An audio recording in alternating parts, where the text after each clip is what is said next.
বুদ্ধির সঠিক ব্যবহার অবশ্যই করা লাগবে। পার হয়ে গেছি, আল্লাহ মালুম। আসসালামু আলাইকুম সম্মানিত কৃষক ভাইরা, যারা আমার মতো খুব সকালে মাঠে এসেছেন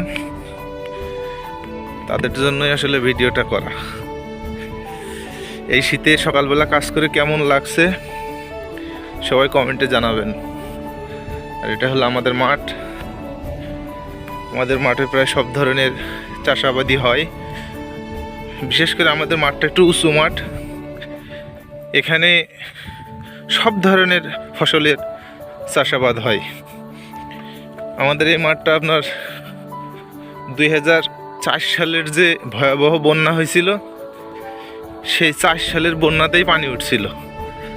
এরপরে ছোটোখাটো যত বন্যা এসেছে আল্লাহর রহমতে আর এই মাঠে পানি ওঠে নাই। তো এই দিক থেকে আমাদের মাঠটা অনেক উঁচু,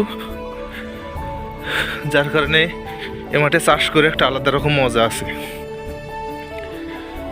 তো আমি আজকে সকালবেলায় মাঠে যাচ্ছি। আজকে শুক্রবার, কাজের ফাঁকে নিজে একটু চাষাবাদ করা হয়।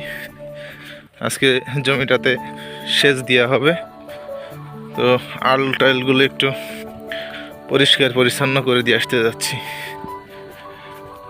তো আমার মতো সকালবেলা কে কে চাষাবাদের কাজে লেগে গেছেন, ভালোবাসার টানে মাটির টানে, কমেন্টে জানাবেন।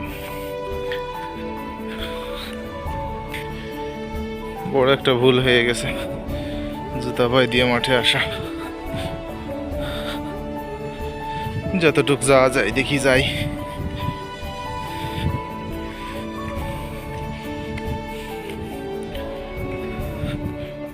ওরে বাবা, এই পার হবো কি করে এখন আমি? বাঙালি বুদ্ধি বলে কথা, বুদ্ধির সঠিক ব্যবহার অবশ্যই করা লাগবে। পার হয়ে গেছি। এখানে এই জমিটা চাষ করে দিয়েছে, ড্রেনে পানি,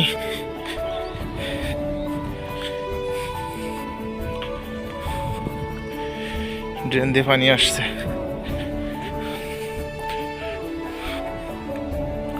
মাঠের সরিষাটা হলো বাড়ির 14, যেটা হলুদ হয়।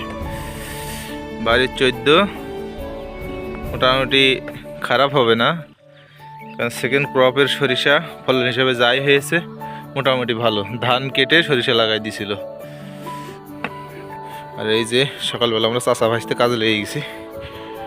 এখন হলো এই যে আমার জমিটা, এটাতে আমি ধান লাগাবো সকালবেলা। শীতিতে হাত সোজা হচ্ছে না, সমস্যাতে এই জায়গা। অবশেষে বেশ সময় কাজ করার পরে ড্রেনটা ক্লিয়ার হয়ে গেল। পানির সংযোগস্থলের সাথে পরিষ্কার করে মিশিয়ে দিলাম।